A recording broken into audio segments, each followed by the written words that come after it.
अस्सलामुअलैकुम you all. आज हमारी ये इंग्लिश स्पोकन की पहली क्लास है। यहाँ पे हम सब्जेक्ट सबसे पहले पढ़ेंगे। सब्जेक्ट्स क्या होते हैं? सब्जेक्ट्स स्कूल कॉलेजेस में जो सब्जेक्ट पढ़ाए जाते हैं वो होते हैं विषय, लेकिन यहाँ पे हम बात कर रहे हैं एक लैंग्वेज, एक ज़ुबान की। तो यहाँ पे हमारे सब्जेक्ट, जैसे हम हिंदी में बोलते हैं करता। करता कौन होता है? वही जो काम करता है या काम करने वाले को हम सब्जेक्ट बोलते हैं। सब्जेक्ट होते तो बहुत सारे हैं, लेकिन यहाँ पे हमने तो ग्रुप में डिवाइड किए हैं, ग्रुप ए और ग्रुप बी। ग्रुप ए में हमारे आ रहे हैं 4 सब्जेक्ट, आई, यू, वी और डी।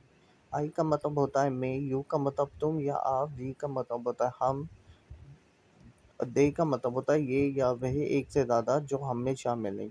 उसके बाद हम ग्रुप बी में हमारे 3 सब्जेक्ट हैं, ही, शी और इट। ही लगाते ये या वह एक लड़के के लिए, शी लगाते ये या वह एक लड़के के लिए, इट का इस्तेमाल करते हैं हम बेजान चीज़ के लिए। अब उसके बाद हम आपको बताने जा रहे हैं कि यहाँ पर सब्जेक्ट के बाद हमें ज़रूरत होगी वर्ब की। वर्ब क्या होती है? वर्ब होती है क्रिया। क्रिया मतलब क्या होती है? जिसके आखिर में हिंदी में लास्ट में ना आता है वो क्रिया होती है। क्रिया जैसे आना, जाना, खाना, पीना, उठना, बोलना, सीखना, ये सब क्या है? क्रिया। उसके बाद जो हम सबसे पहले पढ़ने जा रहे हैं वो है प्रेजेंट इंडेफिनिट टेंस, जिसे हम सिंपल टेंस भी कहते हैं। इसका हिंदी में वर्जन होता है ताहे, तीहे, तेहे। प्रेजेंट इंडेफिनिट टेंस वह टेंस होता है जिस टेंस के आखिर में हिंदी में ताहे, तीहे, तेहे आता है। इस टेंस का इस्तेमाल ज़्यादातर हम रोज़मर्रा की ज़िंदगी में इस्तेमाल करते हैं, जैसे मैं बोलता हूँ, तुम आते हो, वे देखते हैं, हम सोचते हैं।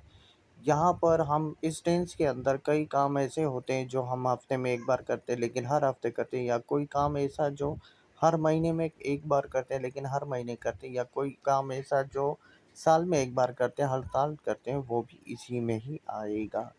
अब इसके एक सेंटेक्स कैसे? प्लस मतलब पॉजिटिव। पॉजिटिव का साइन लगा है तो यहाँ पर पॉजिटिव का मतलब होता है सकारात्मक, मतलब हाँ में जवाब। यहाँ पे हम सब्जेक्ट कौन से लगाएंगे? ग्रुप ए के सब्जेक्ट का इस्तेमाल करेंगे, आई, यू, वी और दे, यानी इनमें से कोई भी एक सब्जेक्ट का इस्तेमाल करेंगे। प्लस वर्ब की 3 फॉर्म होती है, यहाँ पे हम वर्ब की फर्स्ट फॉर्म का इस्तेमाल करेंगे। उसके बाद प्लस ऑब्जेक्ट होगा, जैसे कि मैं स्कूल जाता हूँ तो आई गो टू स्कूल। तुम इंग्लिश सीखते हो, यू लर्न इंग्लिश। हम मार्केट जाते हैं, वी गो टू मार्केट। लड़कियाँ कॉलेज जाती हैं, गर्ल्स गो टू कॉलेज। वे मस्ती करते हैं, दे मेक फन। इस तरीके से हम इसके एग्जाम्पल बनाएंगे। अब जैसे कि नेगेटिव में क्या होगा? पॉजिटिव का मतलब होता है सकारात्मक, नेगेटिव माइनस का साइन लगा मतलब नेगेटिव, मतलब नकारात्मक। ये भी जवाब ही होता है लेकिन ये नाम में होता है। यहाँ पे सबसे पहले सेंटेक्स में हमारा सब्जेक्ट है, plus do not slash don't, plus verb की फर्स्ट फॉर्म प्लस ऑब्जेक्ट।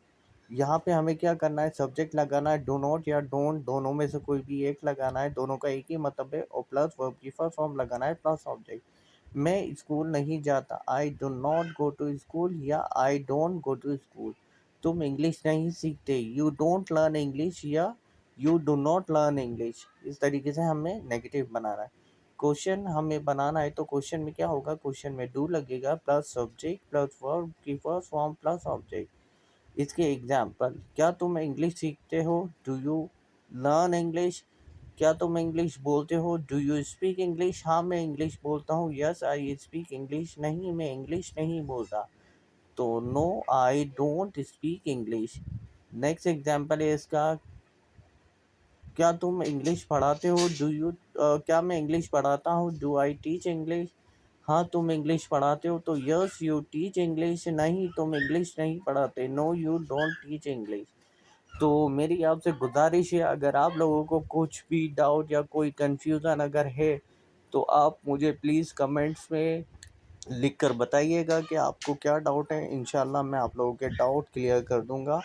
और मेरी ये वीडियो आपको अच्छी लगी हो तो ज़्यादा से ज़्यादा लोगों को शेयर करें, मेरे चैनल को सब्सक्राइब करें, लाइक करें, शेयर करें, और ज़्यादा से ज़्यादा लोगों तक ये पहुंचाएं। जिन लोगों के पास वक्त नहीं है इंग्लिश सीखने का, वो लोग इस चीज़ को देखकर, इस चैनल से जुड़कर अपनी इंग्लिश को सीखें और अपने आप को आगे बढ़ाएं।